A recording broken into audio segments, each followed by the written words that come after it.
Donc, Je suis là. voilà. Donc, nous allons démarrer, continuer toujours dans la sécurité de communication de couche 2 du modèle OSI. Donc, et le troisième mécanisme de protection qu'on va couvrir aujourd'hui durant le 1 heure, c'est la question du mécanisme SPAN-STP. Donc, la fois dernière, nous avons couvert, nous avons parcouru les mécanismes de protection des ports, des ports de communicateurs, des ports A7 et des ports trunk. Nous avons également on a découvert aussi comment protéger un réseau VLAN et les différentes attaques qui sont exposées dans l'environnement des utilisateurs d'un VLAN spécifique. Donc aujourd'hui, nous allons voir les différentes attaques qui sont exposées dans un réseau spanning tree. Nous allons partir d'abord de ce que c'est que le spanning tree. Nous allons définir l'opération du spanning tree, comment spanning tree opère et après ça, nous allons voir les attaques qui sont exposées dans le spanning tree, comment un utilisateur peut tirer parti, ou bien comment un pirate peut tirer parti des vulnérabilités dans l'opération du spanning tree pour pouvoir prendre avantage et pour gagner accès aux ressources du réseau. Donc, dans l'agenda, comme vous avez dit, nous allons parler de l'opération du spanning tree, nous allons énumérer les attaques, et essayer de les définir, essayer de voir comment ces attaques sont effectuées dans un environnement spanning tree, et nous allons voir les solutions, ce qu'on appelle les contre-mesures, pour pouvoir mitiguer ou atténuer ces attaques STP. Ça peut aller? Oui, bon. Ok.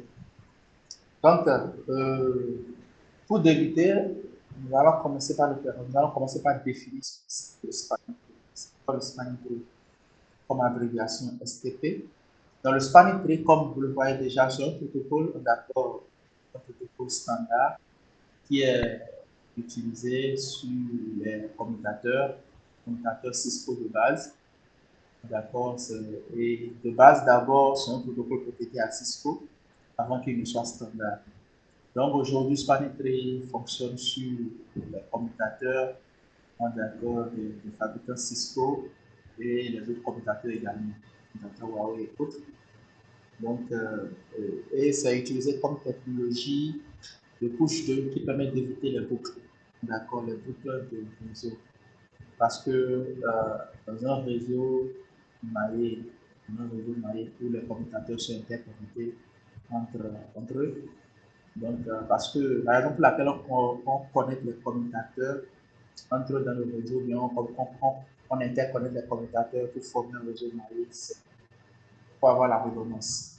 La redondance en termes matériels, ce qui veut dire que s'il y a un échec au niveau du matériel, il faut que l'autre matériel puisse prendre le relais. Donc, pour pouvoir garantir la continuité de service et aussi garantir qu'on appelle la qualité d'expérience des utilisateurs du réseau. Donc, l'un des facteurs qui participe à cette performance, ou bien à une meilleure qualité d'expérience des utilisateurs, c'est la redondance. Dans la redondance au niveau matériel. Donc, il faut qu'il y ait redondance des matériels. Par exemple, j'ai un communicateur qui connaît le niveau A7, les utilisateurs et les serveurs. Donc, il faut que ces communicateurs soient de 4 ainsi de suite. Donc là, si un communicateur qui connaît le premier serveur connaît un échec, le serveur aura un lien aussi vers le second communicateur. Donc, si le premier communicateur connaît l'échec dans le second communicateur, maintenant, dans ce genre de réseau, d'accord, il y a possibilité d'avoir des boucles. Que le boucle, c'est un message qui ne fait que circuler, qui ne fait que faire des va-et-vient. Ça peut être entre deux matériels ou plusieurs matériels. Comme vous le voyez ici, nous avons trois commutateurs. Le switch 2, le switch 3. Donc, vous allez voir que le switch 1, le switch 2, le switch 1 connecté au switch 2, le switch 3 et le switch 2 et 3 sont connectés entre eux. Donc, si par exemple, il y a un paquet ou bien une trame une trame qui arrive au niveau du switch numéro 1. Donc, Tu le peux switch numéro partager. 1, Allô, tu peux partager l'écran, s'il te plaît? je n'ai pas partagé, hein, désolé. Un instant. Je croyais que je l'avais. Ça peut aller? Oui, là, ça charge déjà. Oui, c'est bon maintenant. Ok, d'accord. Donc, comme je le disais, euh, on voit déjà trois commutateurs. Je parlais de spanning tree, ce que c'est que le spanning tree. Donc, nous savons déjà ce que c'est que le spanning tree. On sait que c'est un protocole de niveau 2 qui permet d'éviter le boucle. D'accord. Maintenant, ce mécanisme, comment ça fonctionne? D'abord, c'est comment le boucle est créé dans un réseau. Nous avons en face ici une interconnexion de trois switches, le switch 1, 2 et 3 qui sont interconnectés entre eux. Donc, le switch 1 interconnecté au switch 2 et 3 et le switch 2 et 3 sont. Maintenant, je disais, s'il y a une trame qui arrive au niveau du switch 1, donc le switch 1 va envoyer la trame au switch 2 et va envoyer la trame au switch 3 à travers les ports F00 et F10 respectivement. Maintenant, quand le switch 2 va recevoir la trame au niveau de son port F00 venant du switch 1, il va envoyer cette trame au switch 3 à travers son port F10. D'accord. Maintenant, le switch 3 avait déjà reçu la même trame, d'accord, sur son port F00 venant du switch 1. Mais vu que cette trame a été reçue venant du switch 2 à travers le port F10, le switch 3 ne saura pas que c'est la même trame. Il va considérer ça comme une nouvelle trame. Donc, et va essayer de renvoyer ça encore au switch 1.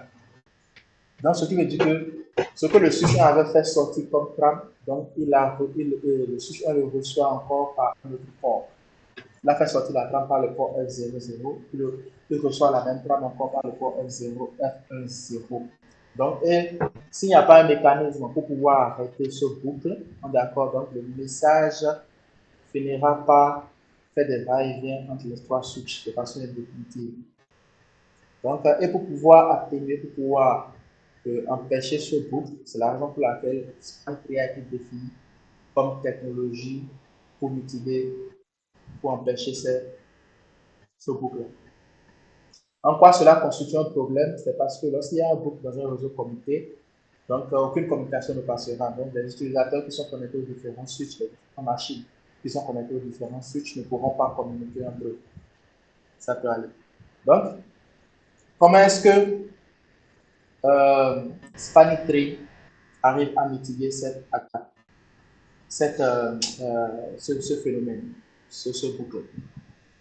Spanning Tree opère, d'accord, en traquant, d'accord, il utilise une série d'opérations, d'accord, et d'étapes qui lui permet de traquer le port qui crée le boucle. C'est-à-dire qu'il doit avoir un lien redondant, c'est un port redondant qui est là qui crée le boucle. Si on arrive à identifier le port parmi les trois switches, le switch 1, le switch 2, le switch, si on arrive à identifier le port, si on arrive à identifier le port qui donne naissance à ce boucle-là, et on désactive le port, là, le boucle va s'arrêter. On aura arrêté le boucle. Parce que quoi? Regardez le scénario que j'avais décrit, le switch 2, on est d'accord, a reçu la trame venant du switch 1 à travers son port 00. Maintenant, le switch 2 a envoyé cette trame-là au switch 3. Donc, le switch 3 reçoit la trame sur son port F10. Quand le switch 3 reçoit cette trame sur le port F10, s'il avait gardé la trame sur le port là et ne l'a pas encore fait sortir à travers le port F00 pour l'envoyer au switch 1, il n'y aura pas de boucle. Donc, c'est à Spanning Tree. Nous, ici, en tant qu'être humain, on arrive à voir que le port redondant qui crée le boucle ici, c'est le port F10 du switch 3. Mais comment Spanning Tree va arriver à identifier que c'est le port F10 qui crée le boucle? Donc, il le fait à travers une série d'opérations.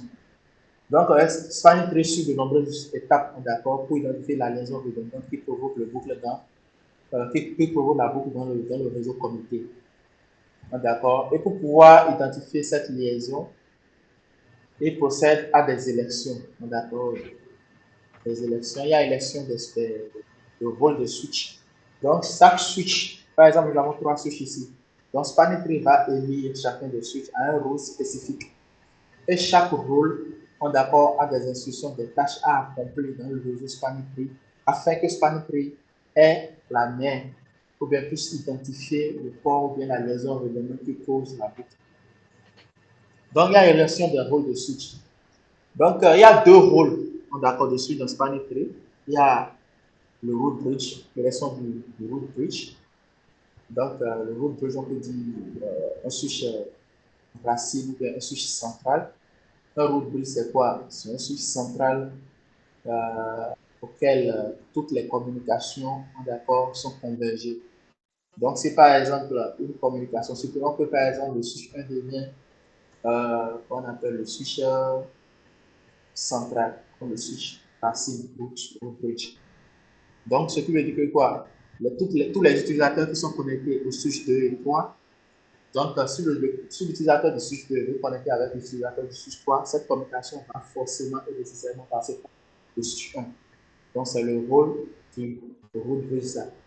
Le root bridge est élu pour centraliser toutes les communications dans le réseau entre eux. Donc, il va élire le root bridge. Maintenant, ce root bridge est élu comment? À travers des paramètres tels que la priorité et l'adresse MAC. D'accord? Maintenant, l'association de la priorité de la MAC adresse dans Spanning Tree forme ce qu'on appelle l'identité du switch dans Spanning Tree. D'accord? Ou bien ce qu'on appelle le bridge ID. L'identité du switch dans Spanning Tree, c'est quoi? C'est qu'on appelle, c'est un paramètre, c'est un composant, d'accord, une fonctionnalité qui permet au switch de s'adresser dans le réseau Spanning Tree. Donc, chaque switch va construire son identité, son bridge ID. Et ils construisent ce bridge ID-là en combinant leur MAC adresse à leur priorité. Maintenant, par défaut, tous les switches dans Spanning Tree ont la même priorité, qui est la priorité de 32.768.